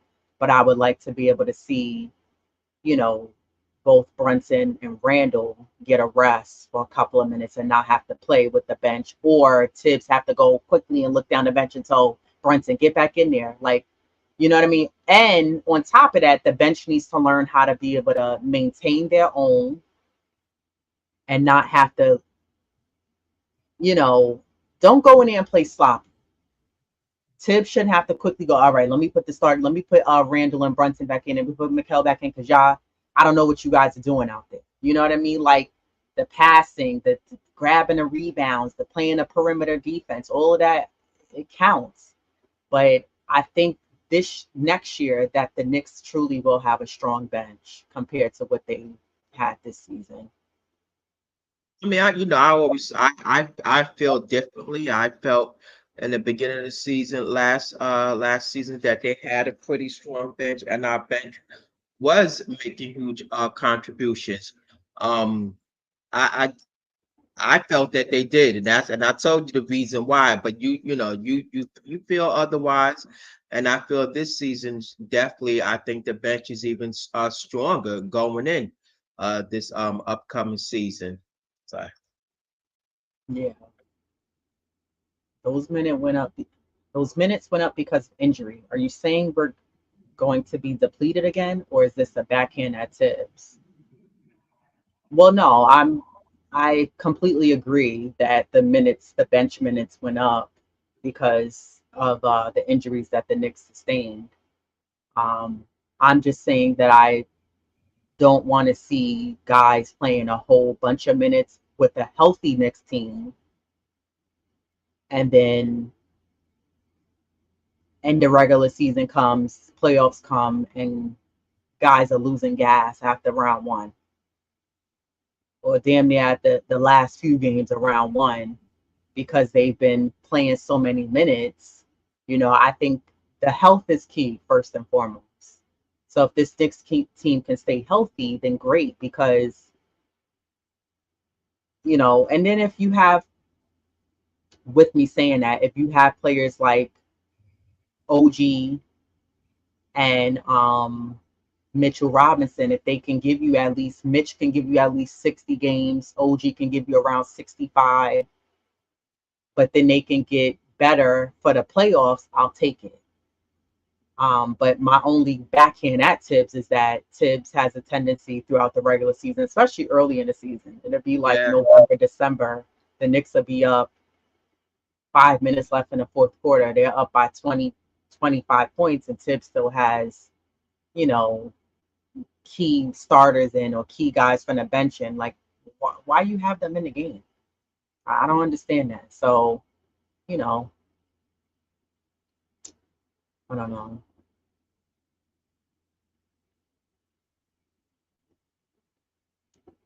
Tesla doesn't make much. We can literally trade Sims as far as Precious is concerned. We have his bird rights. We do have his bird rights. Um, I think the thing with trading for Kessler is, does Utah want Sims? Will they take him? I don't think Sims is enough. Clearly, we all know that. They're going to want some picks on top of that. But yeah, I don't know. Because you see what Sacramento did when they got DeMar DeRozan. They got picks and they got cash. So Utah's not going to just want Sims. He's not really a valuable player like that where he's enough. And even players who are valuable, look how much you got to give up just to get them. Mikal Bridges and that trade for between Chicago. And I'm not sure what Chicago's doing there. I don't know if they're trying to rebuild because they don't have DeRozan and they don't have what's this guy who went to Caruso, right? He's the yeah. Caruso. Yeah, well, a lot of teams are rebuilding. That's the whole idea. You got to sometimes you got get rid of people, guys, to rebuild. We're not in that phase anymore. The Knicks is all about winning. Yeah. We'll see what the Knicks do.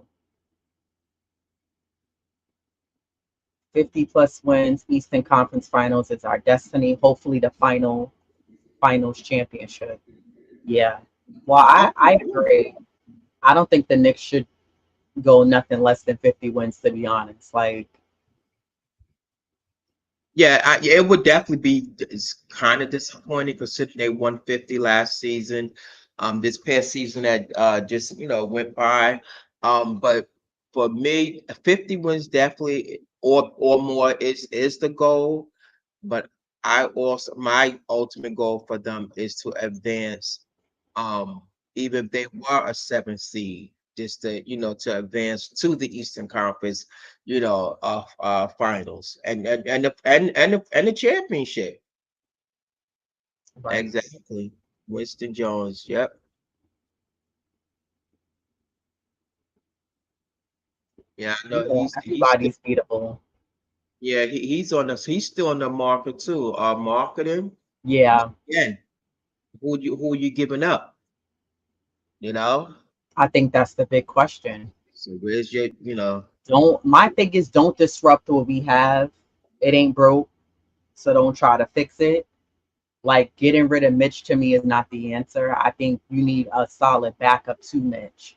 And Yeah, also I don't agree or think giving up Deuce is a good idea either. I think that you need to add someone who can bring value here and make an impact as a backup so that Mitch can comfortably take a breather and sit on the yeah, bench for a couple of minutes.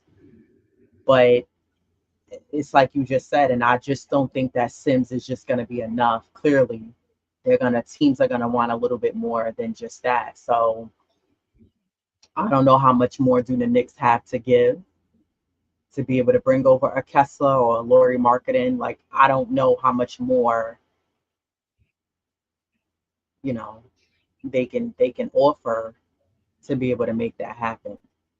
yeah. I agree. Getting rid of Vander to me is not the answer. There's a lot of people that you know for getting rid of Mitch, but I feel that he can definitely be, like you said, get a backup because they've already formed their identity. So let them, and the chemistry, let them piggyback off of what they created from this past season and build and continue to build off of that. Yeah. Salute Outlaw 24. Salute.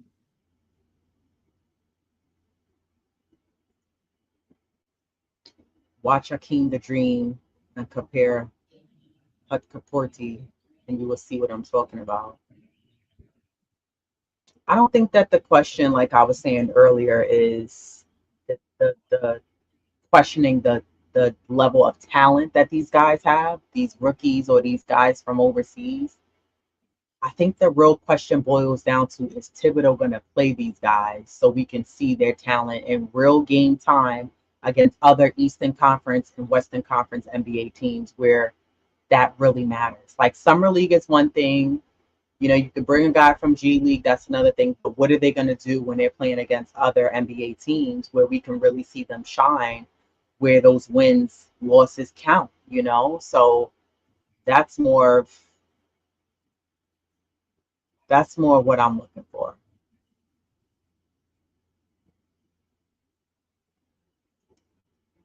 The Knicks has a good center in Mitch. He just cannot stay healthy. Precious and Sims can help. I think Precious can help to some degree. I'm not sure about Sims. Sims just hasn't really developed. Like he hasn't taken that leap yet. Um, so that's my only thing. Agree. That's why I'm high on them signing pressures. Hmm. Me personally, because again, he's a part of that chemistry that they built. He, we saw flashes of him. Yeah, he definitely needs to work on his offense some more, but we saw flashes where he will go up against a big, you know, and defend. But so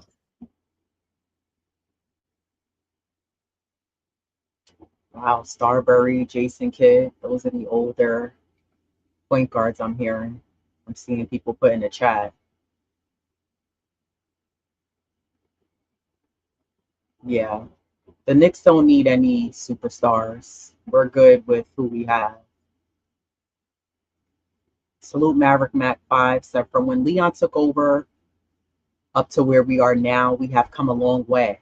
They're trying to make the right moves without messing up our chemistry. Exactly. yeah, yeah. Which is why So it's not smart to trade Mitch, to trade Randall, to trade Deuce. Keep the team the way they're made up.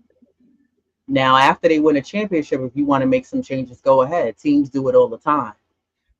But nah. And you see Philadelphia, The Sixers are adding more and more pieces little by little. They just added what's his name from Miami, who was killing us in the season prior. Oh, Um, the shooting guard. They just added him because they need a solid shooter, and that's because they Batum is not there. So yeah, they. I mean, we knew the Sixers were going to be building around Maxey and Embiid. They got Paul George, and yeah, now you got Andre Drummond as a backup for Embiid. So, which the Knicks should have tried to capitalize on getting him, like you were saying earlier. They waited too long because they were banking on getting iHeart. Not really the best move made, but I'm still trusting in the front office. Track Guru Monkey said there is no rush to complete the roster. Leon Rose have until the trade line deadline on February 6, 2025 to complete the roster. yeah, I mean, look what happened when they brought OG in late. Look at the turnaround that they made when he came along. So that's what I say, in a way, and that's what I was thinking too, like way before this comment. In a way, I'm like, well, maybe they're gonna see what they can do, how far they can go with who they have now, like trusting in Mitch, maybe not playing him as many minutes. Right, If hopefully the sign pressures, he could, do the five. And who knows, maybe they will play, Harper Hurdle, who knows? He's a legitimate center. Then you have Sim. So, I think that's probably what the front office, because at this rate, they're not going backwards. They're making smart moves and not signing out of desperation. You see all these people available, but okay, but are they a tips guy? Or, will they fit into most teams, yeah, they will fit into the system. But that's what I think they're more than likely probably banking on, just to see how far the team, what's the record, by the trade. So that's my thinking. right. Salute VLC. Bless up, ladies. Salute to you for joining us.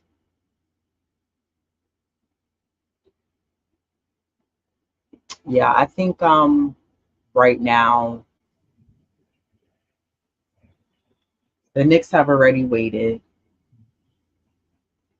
The options are very slim pickings, and the Knicks still do have time. I agree with that, right? You could still somehow make something happen. This front office has done a great job figuring out how to entice players, not just with money, but I think with the caliber of where and who this Knicks team is, and a player wanting to come here and play with them. So anything is possible. Like this Knicks front office has made drastic changes on a whim and has shocked us. So, I'm not counting them out. We still have a lot of time before the season starts. We'll be checking out um, summer league to see what guys like Hook Porty and all these other guys can do. Um, and then until then, I think that we just still have to figure out that center position. Right now, I'm okay with where the roster is now, but I do think that we need a backup to Mitchell Robinson as injury, if he was injury prone or not, relying on one guy at the position is not a smart idea. And I think that the Knicks front office have to learn from this past season that when you don't have enough solid backups, now you have to call on the bench to come in and be fillers at starter positions, right? And I get the whole next man up mentality. I get it. And shout out to the Knicks players who did step up to the plate and they were able to carry themselves throughout the regular season. But I think that like we don't want to go down that road again. So I don't know. I think that we have to continue to watch and see what they do, um, and see how this Knicks team pulls out. For sure, I agree. He lost a key piece, but guess what? He's, watch it in this league. Everybody's replaceable. It's just a matter of you just putting those key pieces together. Right. Really quickly on the New York Liberty, they did lose to Indiana yesterday.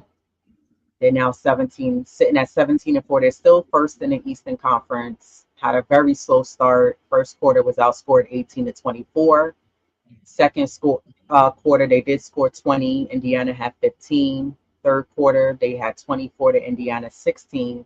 And the fourth quarter, which is very odd and rare for them, they are very strong. They're number one in the league in fourth quarter points. They're a very strong fourth quarter team, but they got outscored 16-28.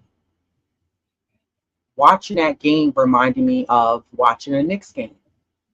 I don't know if it's a New York thing, but the Liberty just kept relying on shooting the threes. They were very off, very off. The fact that you've already beat Indiana, Caitlin Clark and the Indiana Fever 3 times, and you allowed them to beat you on their floor, just inexcusable. Well, no, I beg to differ. You see, you think because they beaten them 3 times, oh, that they're supposed to just automatically, and some people do. They can they can sweep a team, but the Indiana has grown. They're not the same team, and that's all about. You are to get better, and as they play along, and teams, I guess sometimes they get your number. They know, you know, they could practically reach your offense. So shout out to them. They've gotten better. Indiana has gotten better, yes. The point I'm making is that the Liberty are the better team. Oh, for sure. Indiana did nothing special in that game. The Liberty Yep, lost I that agree. because the Liberty turned the ball over too many times, as they did in the Commissioner's Cup. They have to clean that up. They also settled for 3-point shots. Oh yeah, I'm not agreed. understanding that. Again, it was very reminiscent of a Knicks game, settling for the threes, settling for the jumpers, not attacking the paint, not stopping the clock to get the foul. That was very annoying. And then, like, the only 2 players who really was really like doing anything was Benijah Laney Hamilton. She had 20 points, and Sabrina Ionescu had 22. Brianna Stewart had 14, 6 points. 14 points, 6 rebounds, 6 assists. Jonquel had 12 points, 6 points, but it just lazy defense too. Jonquel's defense is so lazy, it's very annoying. Move your feet. You're standing around, you're watching. Like, I don't know. I just thought that at the end of the day, the Liberty are a better team over Indiana and Caitlin Clark. Have Indiana found their rhythm? Yes, but they're still not a really good team. But like I told you on the phone, there are a few teams in the league that I think the better teams have to watch out for. Indiana's one of them. Angel Reese and the Chicago Sky is another one. They're dogs. Yeah. Chicago under Teresa Witherspoon, they're dogs. They play like scrappy, very like Miami Heat. They're very tough to play against. And Angel Reese is getting better and better each game. I'm like, wow, look at what she's out there doing. Playing like a dog. She's hungry. She said it too. She said, I'm a dog. Yeah. She grabbing rebounds, diving in on the floor for the basketball. She's stealing, knocking down threes. She's adding a 3 to her game. I mean, we talked about this too. I already feel like Angel Reese should get Rookie of the Year, but we already know they're most likely going to give it to Caitlin Clark, which is crazy because Angel Reese is balling. Great. And Cameron Brink would be out there bowling too, but unfortunately she suffered that ACL injury. But the Liberty have to tighten up. As quick as you got to first place, as quick as you'll get out of it. Yep. As quick as you have a good season is as quick as you'll get out of them playoffs. Because listen, they were a great team, but for some reason, we saw this last year with the finals against the Aces. Mm. played very bizarre. No one could figure out what was happening with the Liberty. And then you watched them in the Commissioner's Cup this year against Minnesota, and it was like too many turnovers. Just like, what are we doing? Then watching them against Indiana, I didn't think the Indiana game yesterday was a horrible game, but I just thought they were settling, and they took that settlement and just that was they were content with that instead of saying, let's stop playing harder and let's play smarter. And I said Sandy Brondello had that Tom Thibodeau look. When Tibbs looks at them and he's like, "What are you doing?" And the camera catch him saying, she had that same look on her face, like, "What are they out there doing? Like, y'all look." The in the first quarter, the score was like 12-1. Yeah, yeah, yeah. They did settle. They Stewie. I mean, she was horrible from the three. Like she was 0 for 5. And I guess shooters will shoot and X, Y, Z. John Paul offensively, she was just out of sorts, just couldn't get her rhythm. Um, so what are you doing, in cases like that? Who are, as much as Sabrina and Benaja, they made their contribution. Like JJ, she was just so off and out of sorts. So it's like, well, do you sit a player like that and maybe play Thornton more? you Mhm. know.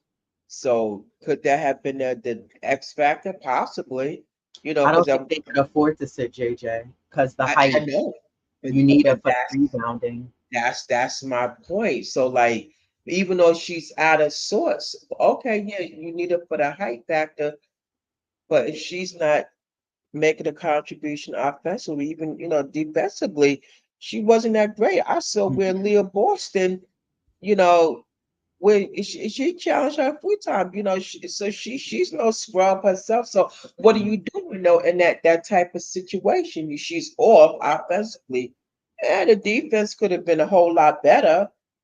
So maybe give somebody a thought, and that those minutes, because they were up by 11, and that's proof. No lead is safe.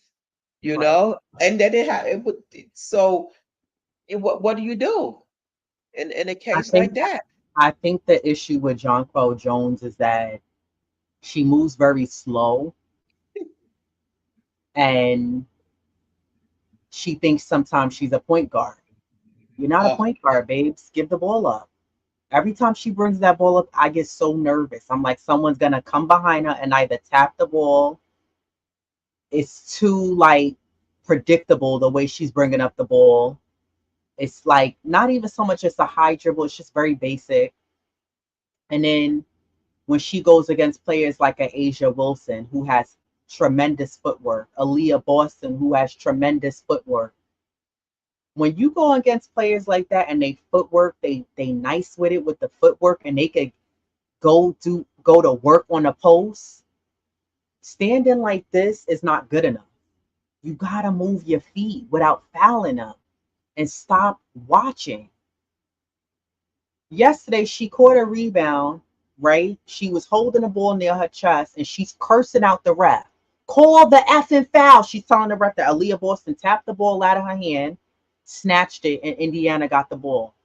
I said, so that time you taken to yell at the ref because you want the foul, you just got the ball ripped right.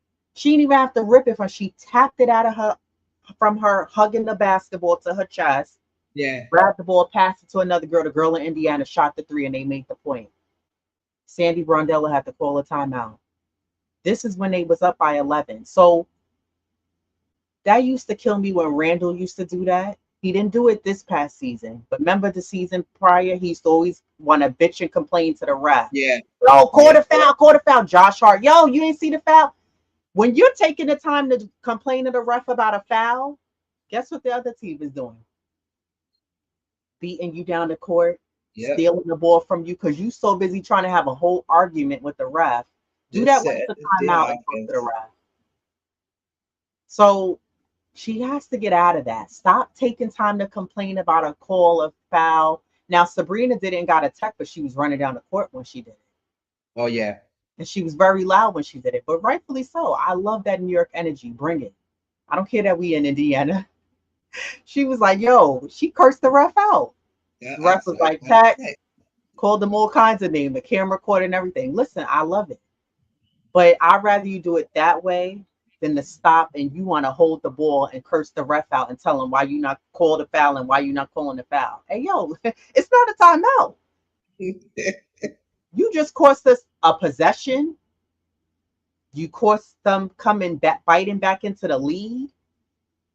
Second chance rebounds were nowhere to be found yesterday because everybody was watching, not putting a body on anybody, not boxing out. So it's just little things like that that the Liberty got to clean up. They're going to be playing Wednesday against Connecticut. Connecticut just they're on a 3-game win streak because we beat them the last time. You know they're going to be looking to beat the Liberty, and they're going to look to go back into regaining that first spot standing in Well, the East. th- they're tied 17-4. Yeah, They're both tied. technically second because they they're on a win game, a 3-game win streak, but because the Yeah. Liberty only lost one, they're still considered first. Yeah, I know that, but you know, in the standings they are 17-4, and Yeah, they then have the same record. and after that they playing Chicago back to back, and we know they're 1-2 against Chicago. Chicago has beaten them twice already. They mauled them the first game, which we're not going to talk about that. But they now they play Chicago, and I don't know for whatever reason that seems to be a tough matchup. Uh, the Liberty against the Sky, so we'll see. Yeah, because the Sky do a great job of taking John Quell out of the game, out of the fact as if they take her out of it. They don't Yeah, even allow her to get touches. When John Quell doesn't get enough touches in games, the Liberty are not as successful in winning. But nonetheless, it's not even just that. It's the other little things they gotta clean up. It's the other little things they gotta clean up. Stewie looked tired. Yeah, because Stewie's been carrying them. Stewie's been carrying them. And Indiana could have blew the Liberty out, but they went cold in the second quarter. They were yeah, knocking down their shots, so that's how the Liberty was able. And then same thing in the third quarter. Indiana wasn't able to knock down the basket, but they somehow gained rhythm in the fourth and started knocking down them threes.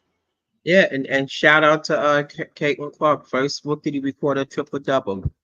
You know, that's a good, nice feat for her. Yeah, Um, I saw somebody say, "Oh yeah, she should be getting rookie of the year." I said, "Getting recording your first triple double does that qualify you for the rookie of the year?" I don't think so. and But that's then what's again, annoying because I really feel like they're gonna snub Angel Reese and they're gonna oh give it to yeah, Caitlin Clark, but we already know how that story goes. yeah, So yeah, oh yeah, yeah, Benijah had a really good game, but I think she needs to be more aggressive in games. Like I feel like, I mean, technically, yeah, we've had like 3 top players giving us at least double figures in points. So it's usually been Jonquel, Stewie, and Sabrina.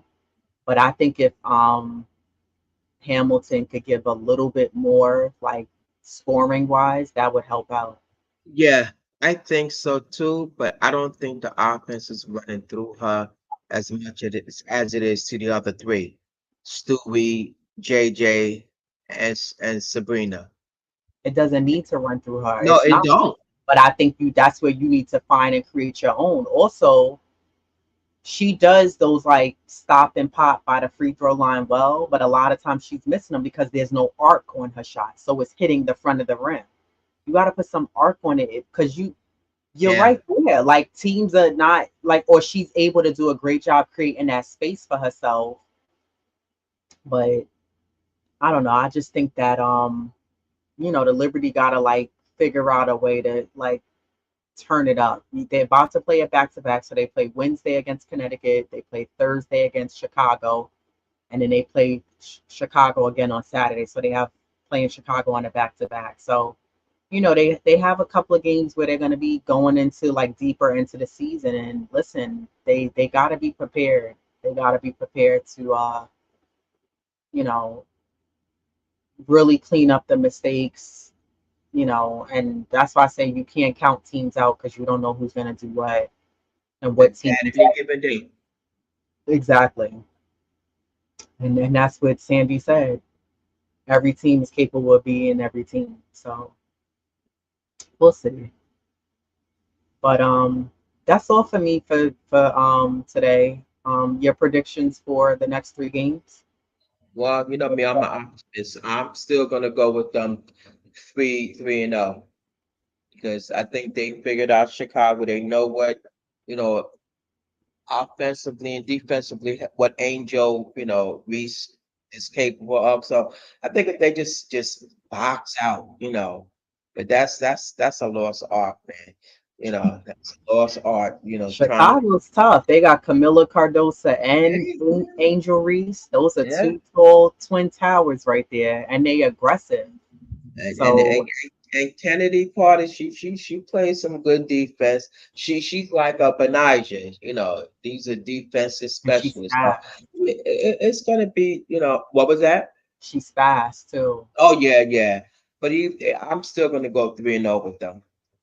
I got them at 2-1 because I'm not sure between one of the back to backs in Chicago or with Connecticut. You gotta stop Bonner. You gotta stop Alyssa Okay. Thomas. They have weapons there too. So I don't know. I just really think the Liberty got to clean up some things though. But I'm not giving up on them. They're still my team nonetheless. So we'll see what happens Wednesday. So they have a nice little rest in between then before they get back to it Wednesday, Thursday, and then again on Saturday. But yeah, we'll do like a pregame coverage on Tuesday. And shout out to the chat for joining us today. Appreciate you all. We'll be looking out for more Knicks news as well, and reporting on that and keeping up with that. And yeah, everybody have a beautiful week. And thank you for joining us, and we'll see you on the next.